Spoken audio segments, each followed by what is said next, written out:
Hi friends, wish you happy teachers day. ఈరోజు story war of words, మాటల యుద్ధం. ఇక్కడ మిత్రవింద అనే కుంతల దేశపు యువరాణి. She was the prince of Kuntala దేశం, ప్రపంచ సుందరి, మిస్ వరల్డ్, ఓటమి ఎరుగనిది. షీ వాజ్ నెవర్ డిఫీటెడ్, మహామేధావి, ద వైజెస్ట్ గర్ల్. అందం ఉందనే గర్వంతో మాట్లాడుతుంది. She speaks with the arrogance of beauty, శక్తి ఉందనే గర్వంతో మాట్లాడుతుంది. She speaks with the arrogance of might, తనతో బలంలో సమానుడైన యోధాను పెళ్లి చేసుకోవాలని ఒప్పుకుంటుంది. షీ అగ్రీడ్ టు మ్యారీ యోధా because he was equally mighty. ఎందుకో యోధా బలం తగ్గిపోతుంది. డోంట్ నో వై యోధా గాట్ వీకెండ్. యోధాను చాలా చులకనగా మాట్లాడుతుంది. షీ స్పీక్స్ టు యోధా ఇన్ యాన్ డిస్మిసివ్ మేనర్, పెద్దలు కుదిర్చిన పెళ్లిని రద్దు చేస్తుంది. She repealed the arranged marriage. ఇక్కడ యోధా ఎటువంటి వాడంటే ఒక్కొక్కరితో కాకుండా ఒకేసారి 100 మందితో పోరాడి గెలిచిన రణధీరుడు. He could win with not only single person but with 100 warriors at a time. గొప్ప యుద్ధవీరుడే కాకుండా బాగా యుద్ధ తంత్రాలు తెలిసినవాడు. He was not only a great warrior but also expert at war strategies. 16 ఏళ్ల వయసులోనే నవగ్రహ స్థాయిని దాటి ఏకలవ్య స్థానాన్ని సాధించాడు. Just with in the age of 16 he crossed the 9-star stage and attained top star super star position. ఎందుకో ఉన్నట్లుండి శక్తిని కోల్పోయి అట్టడుగు స్థానానికి పడిపోతాడు. Don't know why losing mighty he reached the dead bottom stage. యోధా మిత్రవిందల మధ్య మాటల యుద్ధం జరుగుతుంది. మిత్రవింద యోధాను చాలా అవమానంగా మాట్లాడుతుంది. పెళ్ళి క్యాన్సిల్ చేసుకుంటుంది.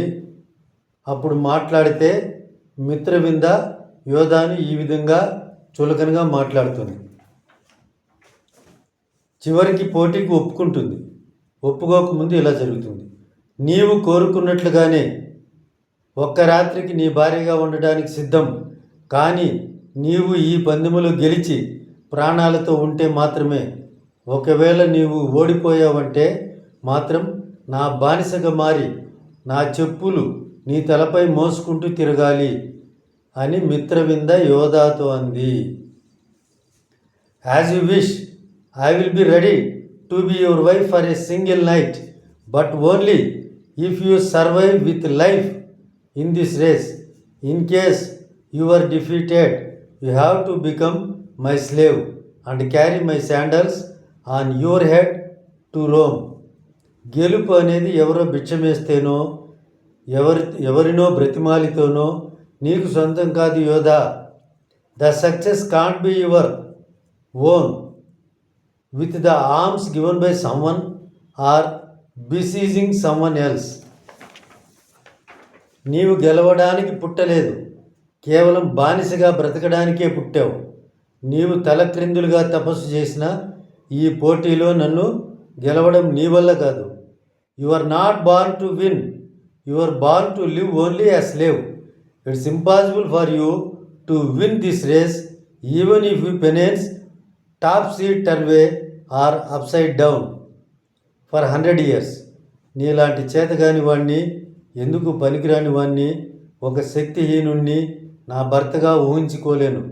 I can't imagine my hubby an important paltry and an inefficient person like you. నీలాంటి వాడిని పెళ్లి చేసుకుని రాజ్య ప్రజలందరి చేత నేను అవమానాలు ఎదుర్కోలేను. Marrying a person like you, I can't stand the humiliations by all the citizens. దానికి యోధా ఇలా చెప్తాడు. నా తల్లిదండ్రుల మీద ప్రమాణం చేసి చెబుతున్నా, I say swearing on my parents, రాబోయే పోటీలో నిన్ను ఓడించి నా పాదదాసిగా చేసుకుంటాను. Defeating you in the forthcoming race I will make you my slave. పోటీలో ఎవరు గెలుస్తారో ఊహించగలరా మీరు? Can you imagine who will win the race? కథ అయిపోలేదు, సగమే అయిపోయింది. ఇంతవరకు మాటల యుద్ధం జరిగింది, తర్వాత చేతల యుద్ధం ఉంటుంది. Let us wait and see. Thank you.